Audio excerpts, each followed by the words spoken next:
Hi, this is Tammy with Tammy's Home Tips. Welcome back to my channel. Today I'm going to share with you how to convert your home from a single family to a multi-family home or a multi-generational home. So stay tuned and we'll get right into it.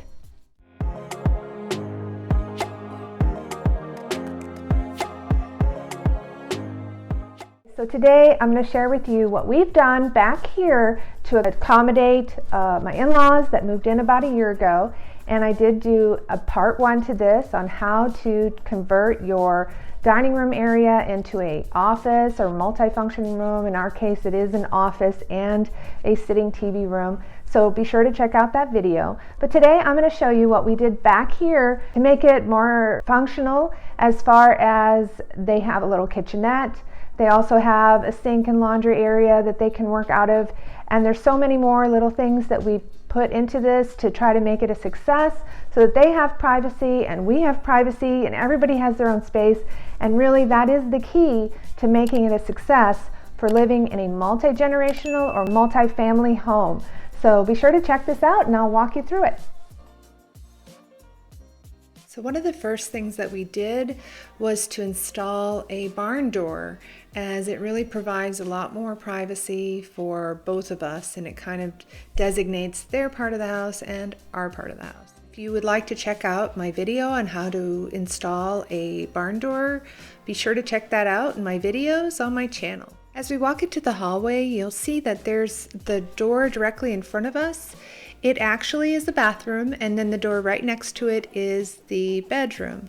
Now, I do want to mention that if you're in the market for a house that is good for this sort of situation, make sure that the secondary bedroom is big enough to fit a king-size bed if that's what you need. So you want to make sure that the measurements are sufficient enough to put a king-size bed and any other furniture that you would need in there. Ours did accommodate a bed that is a king-size bed, so that works out really well because both of my in-laws are living with us. As you can see here, we're utilizing all the space that we can, and there's some things that I have in the kitchenette in their living area that isn't fitting in there. So those things have found a home in the hallway, and it works very well. It's not things that she needs to use very often, but it's still things that she needs on occasion.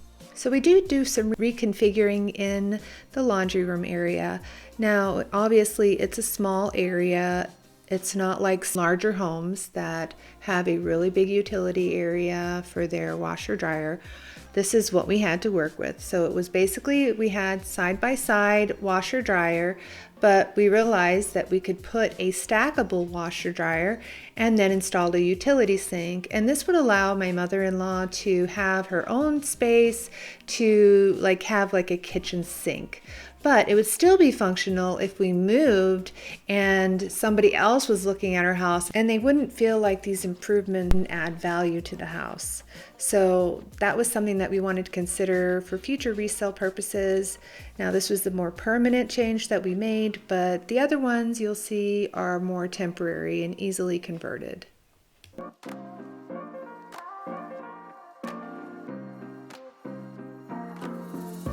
So as you notice here as well, we did put a water dispenser. It is a 5-gallon water dispenser that can chill or heat water. It is great because they have a fresh water source, and also they have, of course, their garbage can right there. You know, it's very convenient. They don't have to come to our side of the house to get water. And actually, it's not like we just said, oh, you guys have to be on your side of the house and you can't come to our side of the house. They just love having everything on their side of the house. And so that's why we've gone through a lot of effort to kind of give them their autonomy. And of course, you know, it works for all of us. So these things are little, but they go a long way. Of course, Ella is making herself at home here. She loves to come into their side of the house and see what food she can get. As you can see, she's very successful because she's so chunky. I almost have to stop feeding her, but that's another story. Now we're getting into the little kitchenette area. Now, as you notice, this is a closet, or maybe you didn't notice it, but this was a double door closet, and we just took the doors off, the hinges off, and all the hardware, just so that we can make it accessible. If we had the doors there, they wouldn't be able to open them. It would just take up too much room. So we just put them up in the attic. Now we could easily reinstall these things again if we move. And it's not a big deal. We haven't made any huge structural changes here.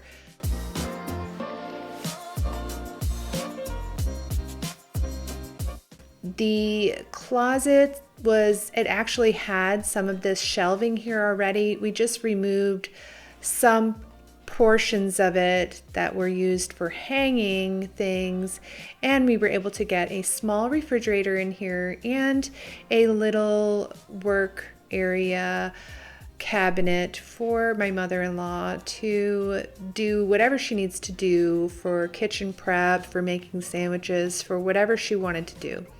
And actually it works really well. And if you notice, I also installed myself a 4-outlet access here for appliances. And I did this with the help of my father, who is an electrician, and he FaceTimed and walked me through the whole process, which was awesome. So, you know, I of course recommend you're getting an electrician to do this, but I happen to have a switch on the back side of this wall, and I did connect into the wiring from there, and it works perfectly. She has access to everything. It allowed me to put in a drop light, as you can see in the picture as well. And now it's all lit up in there. She can easily see what she's doing, and she really has everything that she needs, as you can see in this space. And we put the curtains there so that if she wanted to close up that area and not be staring at the little kitchenette area, they can certainly do that. But it's so accessible, and let me tell you, she loves having it back here. She never really wants to leave their area. Like, they both love being back there. And you know, that's a really good thing for them, and it's a good thing for us. They've lived here, as I said, for a year, and we have had no issues at all with them being here. It's been really great. They feel at home and comfortable, which adds to their happiness. And of course, if they're happy, we're happy too. So it really makes for a really good situation for us, and it helps us to help them more, as it was getting harder for them to take care of themselves. So now they're right here. Anything they need, we're just here to help them with it, but they still have plenty of autonomy, which really helps all of us. So if you're looking for, you know, like solutions that you can work with in your own situation, just remember, as much autonomy as you can create in these two situations, the better, because you won't be all over each other. I also want to mention that we have our living room area kind of as our open area. Anybody can sit out there. If we have company, whoever has company sits out in the living room. We both have our own private, like, sitting areas, or TV rooms, you could call it, or office. Please check out my other part 1 conversion so you can see what we did so that we had our area. But technically, our thought was anybody that wanted to go in the kitchen or living room at any time, the main one, they could. But this really works out well because it's easy, we're not crawling all over each other, and we all have some autonomy, but we also have common space that anybody can use, which is great for when you have company. Now you can see all the things that we did to make it functional and very livable and very private for everybody. And this is really the keys to having a successful multi-generational home, and everybody feels like they have their own space and they feel comfortable and they don't have to worry about, you know, crawling all over each other. So I hope you found these things to be helpful, and if you did, don't forget to like and subscribe, and also turn on the notifications for future videos.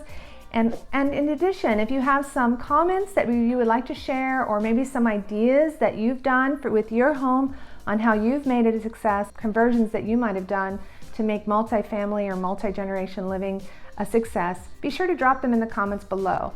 I look forward to seeing you on future videos at Tammy's Home Tips. Thanks for watching.